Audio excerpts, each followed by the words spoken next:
Sudah setahun gamepad ini rilis dengan budget under 500 ribuan. Kalian udah dapat dock charger, ada RGB-nya, hal efek trigger yang bisa kita atur.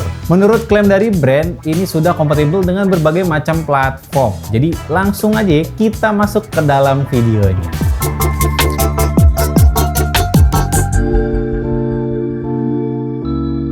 Assalamualaikum warahmatullahi wabarakatuh, selamat datang kembali di channel High Tech. Henry mau ngomongin gamepad dari Sades series Ryunix G80.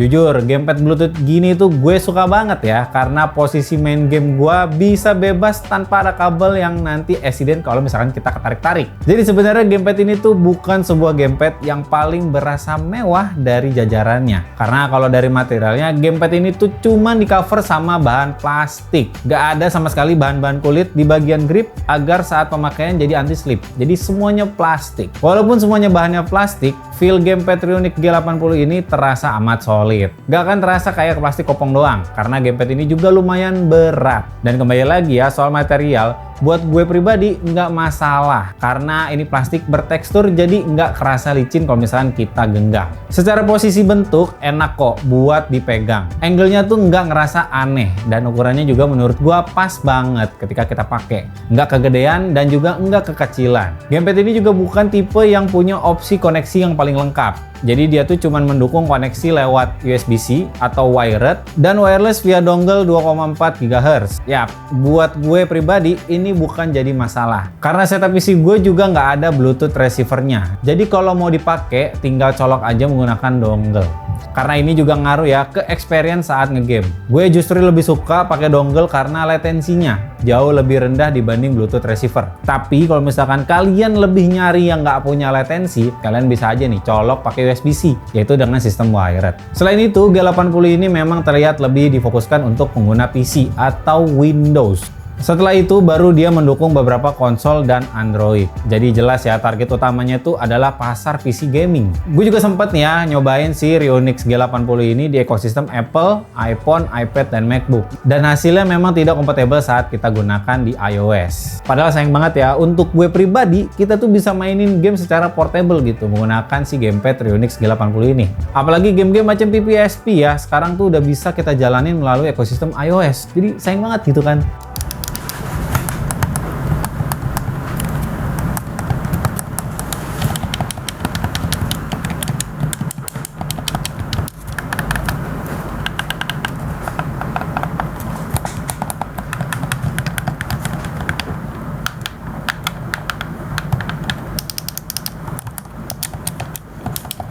Kalau dari sisi fitur, G80 ini juga bukan gamepad yang penuh dengan fitur canggih. Dia tidak punya touchpad, tidak punya gyro, dan tidak menawarkan opsi kustomisasi tingkat tinggi seperti gamepad kelas mid to high. Bahkan phone holder untuk mobile gaming nggak ada di Ryunix G80 ini.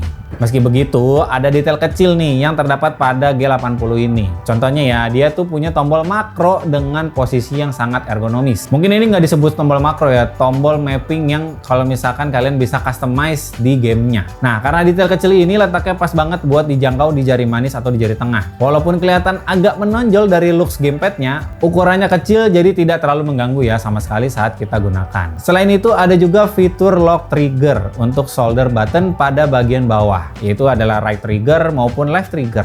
Biasanya trigger bawah ini di gamepad punya dua tipe. Ada hal efek yang tekannya terasa halus tanpa klik dan bisa presisi ke dalam tekanannya, serta ada yang micro switch hanya untuk on off. Nah, di G80 ini ada trigger switch button yang memungkinkan kita tuh mengganti mode antara hal efek dan instant trigger. Defaultnya di G80 ini hal efeknya tuh feel-nya akan terasa lebih tactile dan nggak terasa ambles kalau kita tekan. Feel travelnya tuh jadi lebih agak panjang. Nah, tapi kalau kita ubah nih ke instant trigger, sensasinya jadi seperti tombol yang biasa dengan travel pendek dan hanya berfungsi on off. Fitur ini memang bukan sesuatu yang baru, tapi tetap jadi nilai plus karena sangat berguna. Misalnya nih, kayak lagi main balapan, tinggal pakai hal efek aja. Sedangkan untuk main game yang butuh respawn atau quick action yang lebih cepat, cukup pakai instant trigger. Contohnya nih, seperti di video, gue lagi main Assetto Corsa. Kalau kita ngegas, kita berasa banget feel dari hal efek trigger buttonnya. Dari sisi performance trigger, sejauh pengalaman pengalaman gue sih aman, tidak ada masalah selama penggunaan. Dipakai ngebut di trek panjang saat gue main Assetto Corsa itu stabil banget, tidak berat, tidak seret, dan tidak macet. Bahkan untuk drifting, kontrol throttle tetap terasa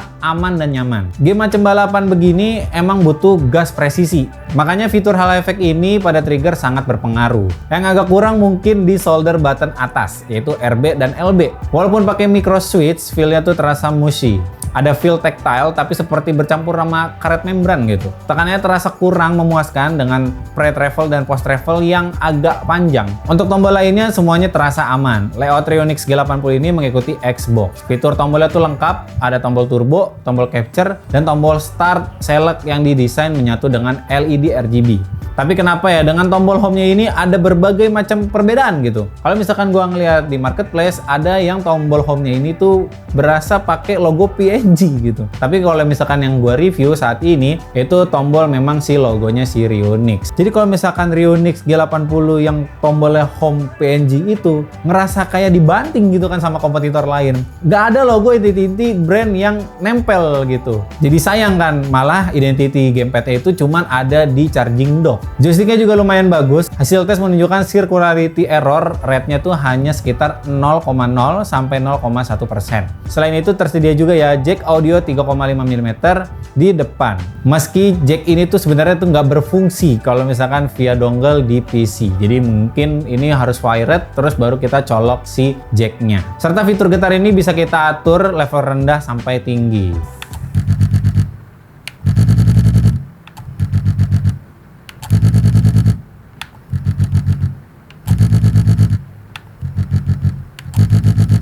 Untuk penggunaan seperti pairing atau turbo dan makro sebenarnya tidak perlu saya jelaskan lagi panjang lebar karena semua tuh ada di manual booknya. Jadi kalian bisa searching aja ya. Dan per RGB-an juga bisa diubah-ubah nih modenya. Bisa mode still color, bisa cycle, bisa breeding. Ya pokoknya bisa berwarna-warni seperti ini. Untuk gua pribadi sayang banget ya nggak ada opsi untuk mematikan atau meredupkan lampu RGB-nya. Karena menurut gue sedikit mengganggu gitu di ruangan gelap. Karena RGB ini tuh terlalu terang. Sedangkan setup gue tuh agak lumayan redup, agak lumayan cozy gitu. Apalagi gue juga ngegame nggak terlalu mementingkan lampu RGB seperti ini. Ya kalau ini tuh memang balik lagi ke preferensi kalian masing-masing. Fitur paling menarik The Ultimate menurut gue adalah ya ini ya, sudah termasuk dock charging dalam paket pembelian. Ini benar-benar praktis. Habis main tinggal taruh di dock sambil ngecas dan gamepad ini bisa tetap berdiri dengan rapi. Tidak perlu taruh sembarangan di meja setup kalian. Karena ya sudah ada dock chargingnya. Apalagi dock chargingnya ini tuh bisa nambah estetika pada setup kalian. Ngomongin soal docknya juga, dock ini tuh sudah punya USB pass-through untuk dongle. Jadi makin praktis aja ya. Walaupun fitur ini bukan hal yang baru juga di era zaman sekarang, gamepad dengan harga 400 ribuan sudah dapat dock seperti ini jelas jadi nilai plus. Secara keseluruhan, dari sudut pandang gue sebagai PC gamer, G80 ini tuh emang fokus ke fitur yang benar-benar mempengaruhi ke pengalaman bermain game. Dengan harga 400 ribuan, fitur halo effect sudah ada. Charging dock bisa nambah nilai estetika di setup kalian. Memang ada RGB yang menurut gue tuh nggak perlu banget dan nggak penting banget sih sebenarnya. Tapi di harga segini tuh bener-bener value for money. Itulah kenapa di awal gue bilang kalau gue tuh suka sama si Ryonix G80 ini. Kekurangannya yang biasanya gue rasain di gamepad lain, di Ryonix G80 ini sudah banyak perbaikan tanpa membuat harganya menjadi mahal. Kapan lagi kan 400 ribu udah dapat charging dock? Under 500 ribu nih udah dapat charging dock. Nggak repot-repot. Oke, jadi gitu aja pembahasan kali ini. Gue terima kasih sama brand Sades yang udah buat Ryonix G80 ini. Buat kalian yang nonton video ini dari awal sampai habis, makasih juga. Jangan lupa klik tombol subscribe-nya, like video ini, dan share video racun ini ke teman-teman kalian. Sampai jumpa di video high-tech selanjutnya. Saya Henry pamit undur diri dulu. Bye-bye. Sades bisa kali kirimin lagi.